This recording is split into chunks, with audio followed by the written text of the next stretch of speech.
Region 5, presentar Giraray ang programang Usapang PhilHealth kada Webes po yan. 30 minutos po kabas menos na maisihan niya to ang mga informasyon hali dyan sa PhilHealth, manunungod sa serbisyong tao para sa satu kababayan. Si Ma'am Lery and si Ma'am G. Maray na aga, Ma'am Lery. Good morning, Ma'am Lery.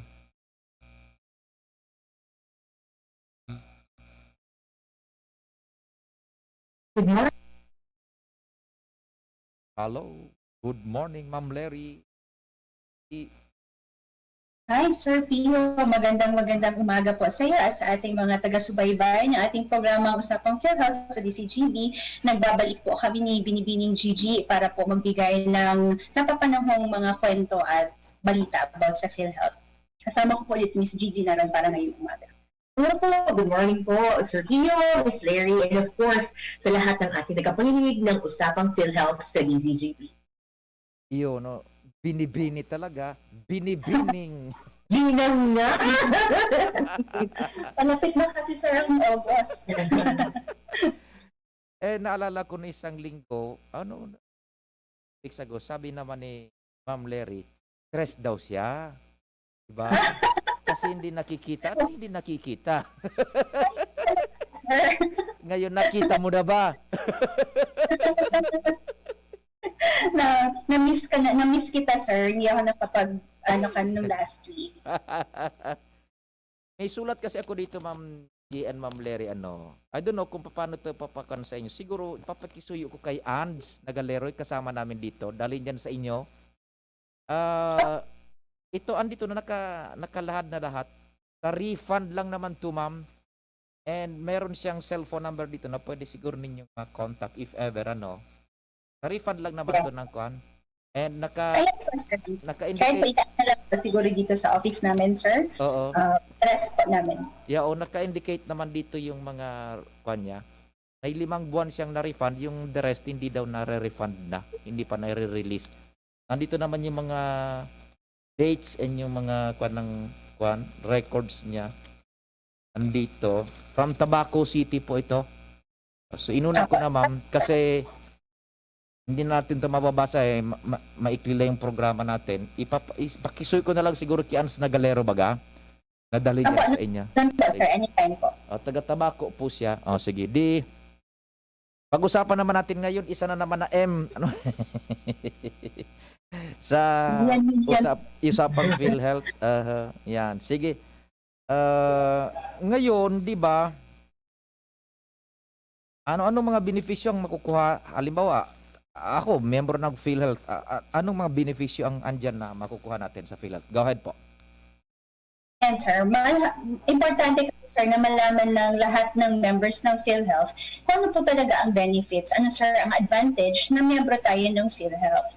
Ang bawat member po kasama ang kanyang qualified dependents, sa pag-usapan natin to, sir, sa mga nakalipas natin na episodes, ay meron po silang benepisyo para sa gastusin medical sa bawat karamdaman or operation.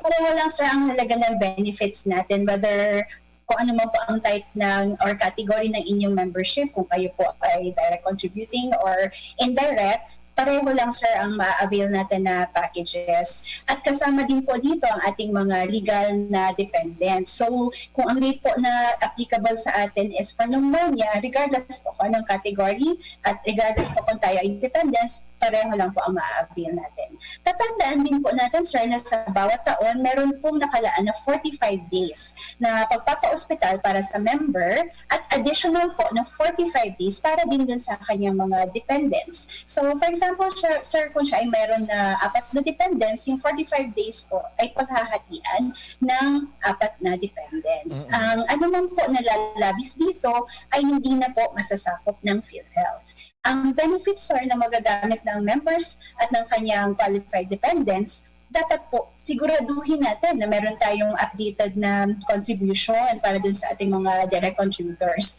At kapag tayo po ay mag-a-avail na, ang dapat din po natin na siguraduhin ay pumunta tayo sa isang PhilHealth accredited na paggamutan at of course dapat po yung doktor na nag-aasikaso sa atin ay PhilHealth accredited din.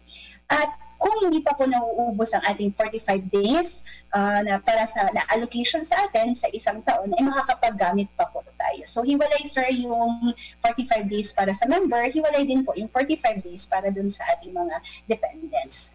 Ang mga benepisyo naman po na maaaring ma-avail ng isang member, nandyan po yung ating mga inpatient benefits. Ito po ay at least 24 hours ka pong dapat naka-confine. Meron din po tayong outpatient benefits. Meron din po tayong Z-benefit packages.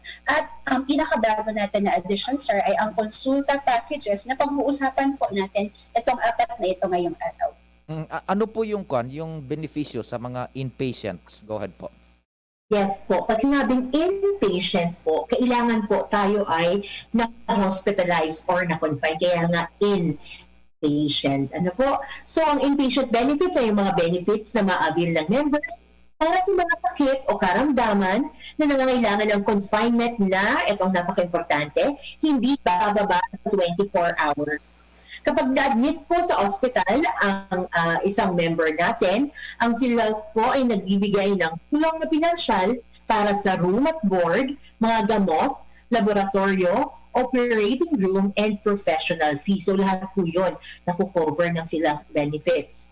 Ang mga benefits po ay babayaran ng PhilHealth sa pamamagitan ng tinatawag nating case rates, kung saan ang bawat karamdaman o operasyon ay minakatalagang halaga na paghahati-hatian ng ospital at ng doktor.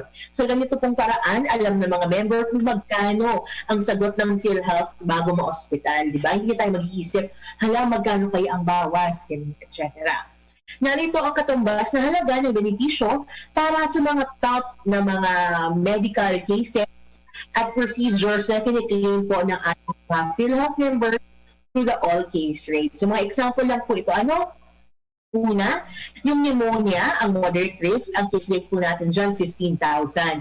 Pag high risk pneumonia naman po, 32,000. Pag stroke po, meron po tayong infarction na stroke, ang case rate natin is 28,000. Pag hemorrhagic stroke naman po, 38,000 pesos. Kung meron po tayong high blood, hindi po ito sa lahat ng high blood cases. Ito yung tipong high blood na kailangang ma-confine, yung sudden increase ng ating blood pressure. Ang case rate po natin dyan is 9,000 pesos. For dengue naman po, meron tayong 10,000. At kung yung severe type of dengue naman, 16,000. Yung acute gastroenteritis or yung pagtatain po natin na may kasamang dehydration, 6,000 pesos po ang case rate. Asthma po o hika, 9,000 pesos. Typhoid fever, 10,000 pesos. Yun po yung mga common, pero marami pa po yan. Napupuno po ang ilang page ng mga case rates na pwede niyong matanggap sa PhilHealth.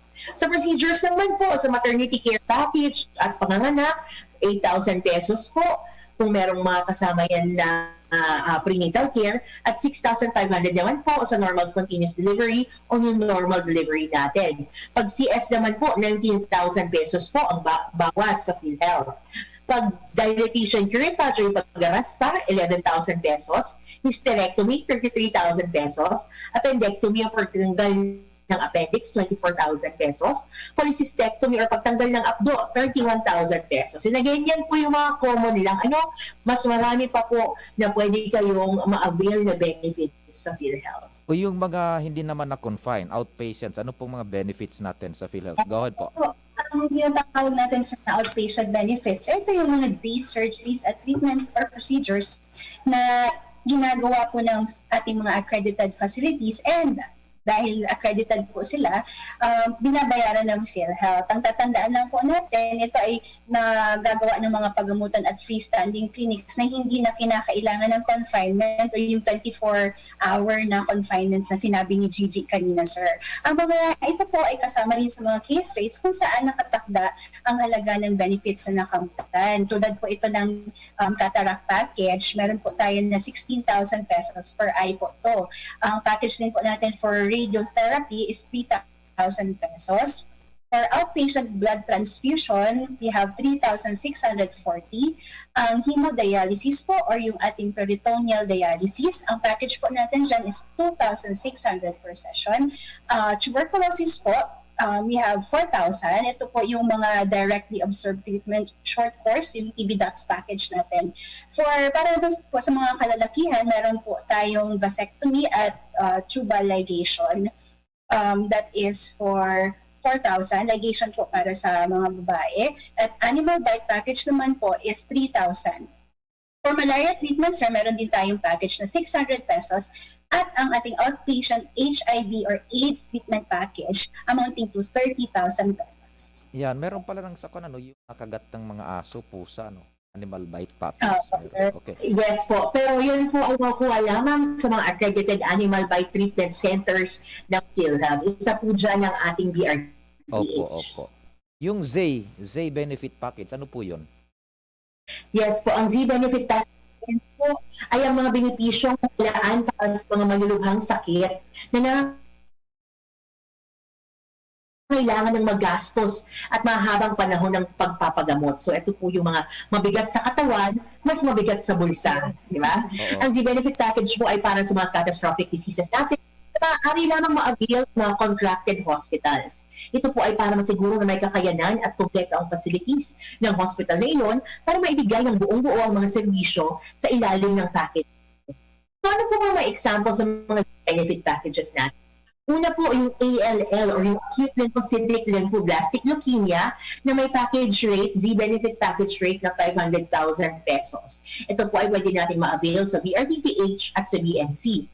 Meron din po tayong breast cancer for stage 0 to 3A. 100,000 pesos naman po ang package nito. Again, BRTTH and BMC ang pwedeng ma-avail nito.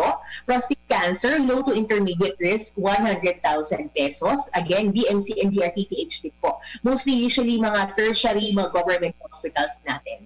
For coronary artery bypass graft surgery, 550,000 pesos naman po. Ito po ay makukuha lamang sa BRTTH. Ang PD first peritoneal dialysis or end-stage renal disease or may package rate na 270,000 pesos. Pwede po natin ma-avail sa BRTTH, BMC, and of course sa Esteves Hospital, yung peritoneal dialysis center po natin doon. And we also have end-stage renal disease, kidney transplantation, which has a package rate of 600,000 pesos. Ito naman po ay ma-avail natin sa BMC Camarines Sur. Yan, oo. Sunod na ikukonsulta ko sa inyo, konsulta package. Ano yung konsulta package na yan? Kukonsulta ko. Konsulta. Ang ibig sabihin niya po ay konsulta sulit at tama. Ito po ay benefit natin upang bigyan sir ng primary care ang ating mga members. Ang ibig sabihin po, before pa tayo ma-hospitalize, meron na pong provider na nag-aalaga sa atin.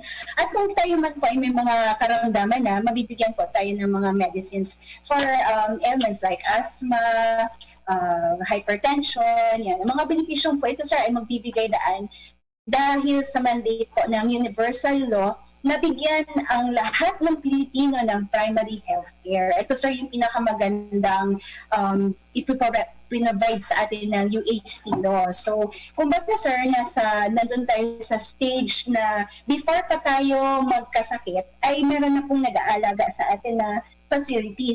Nasa preventive stage tayo, sir. Hindi yung kung kailan ka lang magkakasakit, nandun, tsaka lang po papasok yung PhilHealth. Sa konsulta po, lahat po tayo na Pilipino ay pwedeng maging membro. Pero ang pinakaunang-unang dapat natin pong gawin is mag-accredit ng mga konsulta providers kung saan po makakamit ng mga membro ang mga serbisyong medikal, kaya ng consultation sa doktor, regular siya na pagpapatingin at pagpapasuri, mga laboratories, mga gamot para sa selected na sakit. At sa pagkakataong ito po ay lahat ng miyembro ay maaaring makinabang sa benefits na ito. Ano nga po yung mga benefits? Unang-una po dyan, pwede tayong magpakonsulta at case management. Meron po tayong individual health education. Meron din po tayong assistance to partner facilities and referral to higher levels of care. Ibig sabihin po kung kailangan nyo nang i-refer sa mas mataas na hospital or for example, hospital na po instead dun sa inyong RHU, doon po magsisimula sa inyong provider ang management sa ating patient. So ano po yung steps natin? Ang unang-una po dyan is mag-accredit po muna ang PhilHealth ng mga providers kung saan po ang ating mga members ay magkakaroon ng opportunity para pumili kung alin po yung provider na gusto nila base din doon sa accessibility at saka kung ano po yung preferred nila. Kung baga sila po ang may call kung saan pong facility sila gustong mag-avail. So, yan po ang ating overview ng konsulta, Sir Pio. Yan, opo, nabanggit mo na dyan, yung lahat tayo, beneficiary ng konsulta package. Ito, ano po, Ma'am Lery, ano po, lahat tayo, membro na dyan. Covered Yes, na. sir. Okay. So dito na tayo. Kumusta ang implementasyon yan dito sa Bicol ng konsulta package na yan? Ang kagandahan nito, sir, for the nationwide, sir, sa Bicol region, ang na-assign sa atin na pilot area is Sorsogon. Last July 21 lang po, last week, ang PhilHealth Regional Office 5 po ay nagkaroon ng konsulta package launching and distribution ng ang mga accredited konsulta facilities sa Matnog, Sorsogon. Kung hindi pong mamarapatin ang province po ng Sorsogon, ang pinakamatagumpay po na pagla-launch ng ating programa dahil tayo po ay nakapag-accredit ng 9 na government hospitals and 17 na CHUs and RHUs. Ibig sabihin po, meron tayong 26 na konsulta accredited facilities na ready na pong tumanggap ng registration sa ating mga members. And we are proud to say po na ang Sorsogon at ang Bicol Region, sir, may pinakamaraming accredited konsulta facilities. On top of this po, tayo din ang pinakaunang hospital na na-accredit, yung ating government hospital, Donsol District Hospital, na na-accredit po na facility sa buong bansa. Of course, sir, this is not possible without the cooperation of Governor Chis Escudero, the local chief executives and municipal health officers of Sorsogon, na talaga pong puspusang nakipagtulungan po sa ating opisina at sa ating local health insurance Sorsogon para po maabot natin ito. Kung baga, sir, naabot natin yung timeline para doon sa full na circle na ma-implement natin itong konsulta sa Sorsogon. Ngayon po, dahil okay na ang Sorsogon, confident na po tayo na i-market ito sa ating mga iba pang probinsya sa loob ng Bicol Region. When ito ma-avail ng lahat ng mga Bicolano? Yes po. Sa kasalukuyan, meron na po tayong total of 10,000 plus registered members na pwede na pong makapag-avail ng kanilang consulta benefits dun sa mga accredited facilities sa Sorsogon. Sabi nga po ni Ms. Lery, ang Sorsogon po natin ay yung pilot testing site kung saan napag-aralan po natin kung paano ito gagawin at dahil alam na natin yung paano, konti-konti ka-transfer at gagawin na rin natin yon sa ibang probinsya ng Bicol Region. Sa kasalukuyan po, puspusan na ang pagpahanda ng PhilHealth para dito. Ang PhilHealth Regional Office 5 to our local health insurance offices ay patuloy pong nakikipag-coordinate sa ating local government units para maging accessible ang consulta package sa lahat ng Bicolano. Nagkasagawa po sila ng consulta orientation meetings sa prospective providers, both government and private. Dito po sa Albay, nakipag-ugnayan na tayo with Mayor Rizal and Legazpi City Hospital, Mayor Crisela Logisto, and Ziga Memorial Hospital. Nakipag-ugnayan na din po tayo kay JB Duran Hospital sa Ligao and hindi lang government hospital sa Rio. Pati din po ang ating mga private facilities like Sohesi, Amanda Pope Hospital, Zone Medical and Intervention Hospital, and MMG clinics all around Albay ay nakipag-coordinate na po sa ating local health insurance office para maging prospective provider ng ating konsulta package. Kailangan po natin ng tulong ng ating mga partners at stakeholders para maipatupad natin ito gaya ng mga LGUs, mga providers at iba pa. Hinihingi po namin ang suporta ng bawat isa upang maipatupad natin ng matagumpay itong konsulta package. Ano po ang dagdag niyo pang message in relation dito sa konsulta package na Tabe? Nice po namin, sir, iparating sa ating mga miyembro at kapwa Pilipino na ang PhilHealth Consulta Package po. Ito, sir, yung initial step natin towards the realization of the UHC. Tapos na, sir, yung sana all. Dahil lahat tayo po ay kasama dito. Abangan po natin ang mga susunod na hakbang tungo sa mabuting kalusugan ng PhilHealth. Kasama po natin dyan ang buong sambayan ng Pilipino. Para sa mga hindi pa po rehistrado, paalala lang po, yung mga wala pa ng PhilHealth number, pinapayo po namin na magparehistro na sa pinakamalapit na tanggapan ng PhilHealth upang mas mapabilis po ang pagproseso kapag dumating na po ang inyong konsulta package. Nais po natin na ma-assure po ang ating mga members na nandito po ang Team PhilHealth para tulungan po talaga kayo. Ayun, opo. Ito paano may bawas ba ng benepisyo? Paano ang pagpabawas ng benepisyo? Yes po. Ngayon na alam niyo na po ang ibang benepisyo at naalaman niya rin po yung mga katumbas na case rate nila, madaling na lang po ang kailangan natin gawin para magpabawas. For example, kayo po ay na-confine or ang inyong dependent ay nasa hospital for confinement. Para magamit po ang ating benefits, pumunta lamang po sa billing admission section ng ating hospital. Hanapin po ang My PhilHealth portal. Ang lahat po ng hospital natin ay meron nito. Ito po ay isang system para ma-check ang eligibility ng isang member. Ano po? So punta po tayo doon sa portal at magbigay ng kahit anong na valid government ID para ma-check kung kayo po ay eligible to avail the benefits. Mag-submit din po tayo sa billing section ng maayos na napunan na claim signature form kasama ang supporting documents na maaaring hingiin sa ospital kung kinakailangan. Ito pong form na ito ay pwede mahingi doon po sa PhilHealth or billing section ng hospital o kaya naman ma-download sa aming website www.philhealth.gov.ph. Yung mga senior citizen baga Madam Larry and Madam G, meron na yan ng discount, 20%. Sa hospitalization ba, pwede pa bang ma-avail nila ito? Opo, sir. Kaya po, sir, tayo nagkakandak ng mga ganitong radio program para mas ma-inform po ang ating mga members. Pag chinek nila, sir, yung kanilang statement of account, dapat siguraduhin po na naibawas muna ang 12% and senior citizen discount sa kabuuang bayarin bago po ibawas yung ating PhilHealth benefits. So, halimbawa po yung ating total bill, bawasan po natin siya ng 12% na VAT exemption plus 20% po na senior citizen discount. Saka pa lang po natin ibabawas yung PhilHealth benefit para yung ating co-payment amount po ay tama. Yan, may Sa mga pala. members natin po na kailangan pang mag-co-pay talaga, sir. I-check po talaga natin yung statement of account. Ano po, para alam natin na talagang nababawas yung mga karampatan na discount and of course, naibawas yung ating PhilHealth benefit. At saka parte po yan, sir, sa pagiging member is i-check po muna natin yung statement of account talaga before po tayo magpirma. So, dapat pong alam ito ng ating mga membro kasama yung kanilang mga kapamilya kasi sila yung nag-aasikaso ng kanilang mga claims po. O dito na tayo, yung tumatawag, kanina pa tumawag ka na, question and answer portion na po, tawag na po, yung tumatawag kanina, 2 beses na tumawag, sige na, tawag na po, yung may itatanong daw, sige na po, tawag na, yung magtatanong, kanina ka pa tawag ng tawag po, kaya lang, hindi pa panahon kanina nung question and answer, hintayin po namin ang tawag mo, ha? Yung tumatawag dyan, yung nakikinig na may itatanong daw.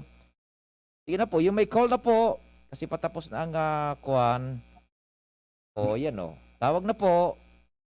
Sir Pio, habang hinihintay natin ng tawag, let me take this opportunity na ipailam po sa ating mga members na kung meron po silang mga katanungan, pwede po silang magpadala sa aming Facebook page ng kanilang questions.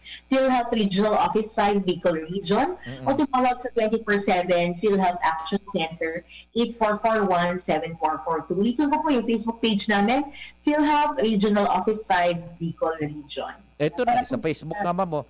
Good morning, Sir Pio. Pwede po maitanong kung bakit 2 weeks na silang offline. O, 2 linggo daw kayo offline. Tapos sinasabi mo pag Facebook page. Oh, salamat po. 2 weeks daw kayo offline. Wala naman sumasagot daw eh. Sige, ano ba? Pero po sinasabi niyong offline na yung ating Local Health Insurance Office Albay nakalocate po sa Lanco Business Park sa May Gaisano. Meron nga po talaga tayong connectivity issues doon. Ano po? Pero ginagawa naman po ng paraan. Ang pwede naman po kasi nilang gawin is ihulog yung kanilang mga application form, requirements, supporting documents sa aming doon, iwan na po doon sa Officer of the Day para balikan na lang po. Pero may magandang balita po si Ma'am Larry. Ang latest update natin, sir, as of today, online na po ang ating video advice. So, Yeah. anytime po na pupunta sila within the day, pa-accommodate na po ang kanilang mga queries and transactions. Humihingi po kami ng suporta at pag-unawa sa ating mga membro kasi dahil nasa state stage po tayo na highly technical and highly IT na po talaga ang nagre-rely tayo talaga po sa IT. May mga IT issues po tayo na talagang hindi nasasagot ng isang araw lang. So sana po ay naiintindihan. Kami naman po ay nandito para siguraduhin pong mapadali ang inyong transaction. Pag sa mga ganitong cases po, kami po ay parating nandito para magsilbi. Yes po. At iba po kasi yung pagka-offline ng UNBI dun sa Facebook page. So kung may other concerns po kayo, maaaring po kayo magpadala ng Yes. inyong katanungan doon. Ito, yung mga senior citizen daw, kailangan pa ba maghulog ng buwan-buwan? Over. Kapag senior citizen ka na po, sir, ang dapat natin natandaan po, dapat ikaw ay 60-year-old na, tama di ba, sir? Plus, para maka-avail po ng benefits ng PhilHealth, dalawa po ang inyong pwedeng pasukan. It's either as senior citizen or as lifetime member. Ang pagkakaiba po ng dalawa, yung lifetime member, nakapagtrabaho ka po at nakabuo ka ng 130 months of contribution. Whereas dun po sa other one, senior citizen, in view lang po ito nung sa Senior Citizen Act. So that's the same po kapag kayo po ay nakapag-register na sa amin as senior citizen or lifetime member, hindi na po kayo magbabayad ng inyong monthly contribution. Kumbaga po, ma-avail nyo na ang aming mga benefits and packages ng dire-diretso po. Opo. Yun. Although may exemption din po tayo kung kayo po ay 60 years old and above na but still gainfully employed or a business owner, of course, kailangan nyo po magbayad pa rin ng contribution because you have the capacity to pay. Pero once kayo po ay nag-retire na or wala ng other source of income at 60 years old and above na po kayo, wala na po kayong babayaran ng contribution sa PhilHealth. And of course, sir, dapat mag-submit pa din po sila ng paper sa amin as declaration na sila ay senior citizen. Kasi hindi yun automatic, sir, na na-identify ng ating database na soon as mag-60 years old sila, ay automatic na, sir, yung registration nila. So, submission pa din po ng forms ng PMRF para po totally po, wala na talaga tayo maging problema. Yun, yung tumatawag, bibilangan ko siya ng 1 to 10. Pag hindi pa siya pag hindi pa siya tumawag sa loob ng 1 to 10, wala na. Ito bilang na ko. 1, 2, 10. Wala na, hindi na siya tumawag.